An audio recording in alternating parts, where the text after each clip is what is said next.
Hey YouTube, how's it going? Kevin Cleary here with a knife video for you. Today is going to be my full review and discussion of this knife. This is the latest offering from Massdrop. This is a collaboration between Massdrop and Laconico. It is built by We Knives. It is the Keen, the folding knife that everyone loves to love. I have rarely seen a knife that gets this much positivity. Everyone seems to have one. Everyone's putting a review out there and everyone seems to love it, which honestly can be a little confusing. So let me be the dissenting voice in this discussion. All right, I don't know what it is that everyone sees in this knife.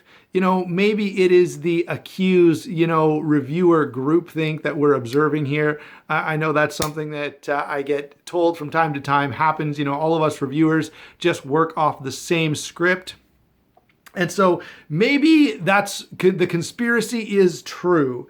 Let's work through some of the things here and talk about this knife because, I don't know if it's really all that it's cracked up to be. So size on this guy is 7 7/8 inches overall, which does miss the perfect 8 1/4 to 8 1/2 inch size for an EDC blade. That's a little disappointing. At 3 3/8 inches on the blade length, the blade to handle ratio is a little off. It feels like this blade should be longer. And so once again, this misses the perfect 3 1/2 inch blade length that we like to see in an EDC knife. Again, making it a one step again away from perfect. The weight on this guy is a fairly hefty 4 ounces, which 4 ounces doesn't sound like much, but for a knife of this size, under 8 inches, remember, that's a little heavier than we'd like to see it. And so, the specs on this guy are not perfect. They're not all that they could possibly be. And so, I don't know, maybe these reviewers are a little bit brainwashed, or maybe Massdrop is secretly paying all of us to offer good reviews on this thing. Blade is S35VN, drop point blade with a full flat grind, sort of a leaf-shaped blade there. A little underwhelming. Every knife these days is full flat grind with S35VN. This one, of course, has the Massdrop logo on it just has the word Massdrop on it, which, is not the end of the world, but things could be a little nicer. This has thick blade stock and very, very thin behind the edge geometry.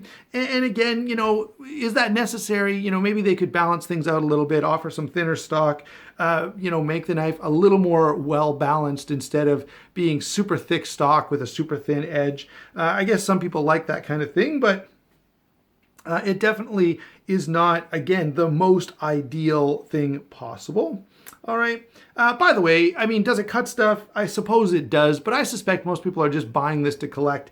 Anyway, this is one of those knives that kind of gives you, I don't know, some nicer stuff at a budget price, which some people seem to appreciate. Anyway, action, lockup and deployment here. This is on ceramic bearings, which, ceramic bearings are fine, but for EDC tasks, washers are probably preferable. The detent on this is, it's fine. It does flip open when you want it to, but, only one deployment mechanism. It would be nice to see maybe some thumb studs or a front flipper or something else on this instead of just that one single option. You can't spider flick this. You can't really, maybe you could, nah, I'm not even gonna try. I'm gonna just drop the knife. So yeah, single deployment option, which, not everyone is going to be in love with. The detent is fine. I have heard a little bit of complaining here and there about it being maybe too stiff or even a little too soft. So maybe it's just a little inconsistent. Mine seems to work the way you want it to. It does have a lock bar insert, which is basically par for the course at this point. You don't really see too many knives without a lock bar insert, and you can adjust that pivot with a Torx bit if you want to.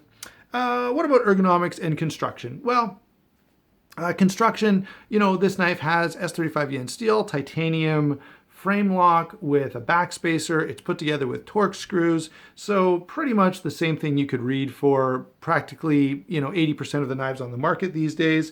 Mine has this sort of ugly milled line in it with a bronze stonewashed finish. I'll give you kind of a good close look at that. Right. It's not purple, it's not blue, it's not orange. Materials are fine and the look that it has is okay. But there could be some, anodized hardware here, or, maybe a G10 or moon glow backspacer, something to make this pop a little bit. A carbon fiber insert, I don't know, something. It's just a little overly plain. And, people buy this knife thinking it's going to be something really, really special. And, I don't know, maybe it's just not that special. Finally, let's get to some comparisons. And so, the comparisons here are mostly going to be knives that are probably better than this, that are more visually interesting, that have, more interesting or a little more solid in hand. The value equation is probably there to a greater degree. Consider, for example, WE knives. I don't happen to have another WE knife here with me, but WE knives normally go for around $250. And this one is like $140, right? Clearly something is wrong, okay? The value seems to be a little off on this knife. So here it is beside a $200 Kaiser, and the Kaiser, is a little heavier, a little bigger, about the same as comfort in hand. Quite a good slicer as well, another full flat grind. Here is a Paramilitary 2, which, has materials that are not quite as nice, but it costs a little bit more. Here is the, another really nice EDC knife. This is the Cold Steel American Lawman. Again, G10, you've got that nice black blade. This is gonna, just has some of those tactical features that we're always looking for. What else have we got here in terms of good EDC knives that are a little smaller? Kershaw Knockout, cool looking knife, aluminum handle, speed safe, right? No speed safe on this guy. What else? Here is a Benchmade Benchmade Freak. The Benchmade, the full-size Benchmade Bug Out, if you will. A knife I really, really enjoy and get a lot of fun out of having in my collection. So some comparisons for you. Overall, my thoughts on this knife are maybe, I'm not totally blown away by this knife. Now, if you're still here and you've been watching this the whole time, I think you probably know I was being a little nuts. I will say, I've watched some reviews on this and everyone's got their review out there and everyone loves this knife. And guess what, guys? There's a good reason for it. This thing is nearly perfect, okay? The value is fantastic. You're getting everything that you would want out of a $400 knife for like $140. It's got a fantastic, beautiful blade with a really nice satin finish. I love the thickness of the blade stock. It's just so well balanced. Again, completely blown out of the water. It's fantastic.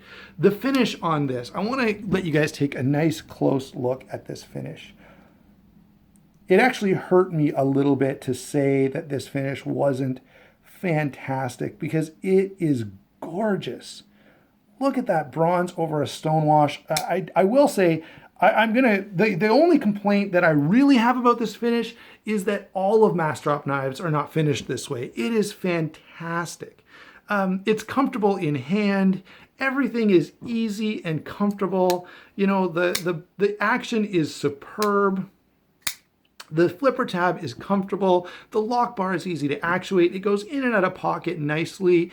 I mean, there's literally nothing wrong with this knife except for maybe the size. I would wish that it were just a hair bigger, but honestly, I'm not even going to complain about that because everything else is so perfect on this knife that there's really nothing bad you can say. It is a total win at a phenomenal value price. So I really hope you stuck around to the end of the review just to get past my foolishness there. But I felt like someone had to say something bad about this knife since everyone just seems to have a love fest with it.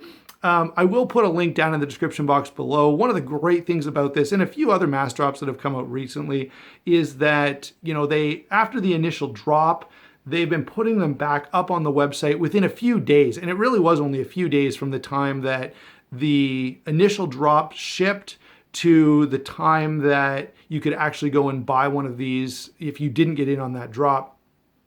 As far as I know, it was still the same options, but really, really great knife. The value on this is off the charts. It's a fantastic design. It's just clean and beautiful.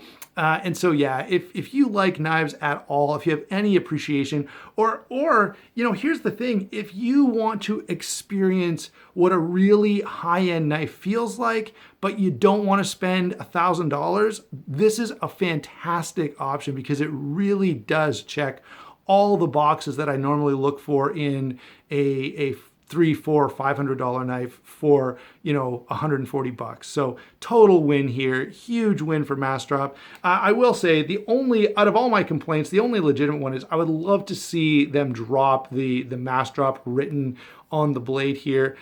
This blade, if it was completely sterile like this side, would really elevate this to an even classier level than it already is. There you go, guys. Thanks for watching. I'd love to hear your comments below. Do you have one? Do you love it as much as I do? Don't forget to like and subscribe, and we'll talk to you soon.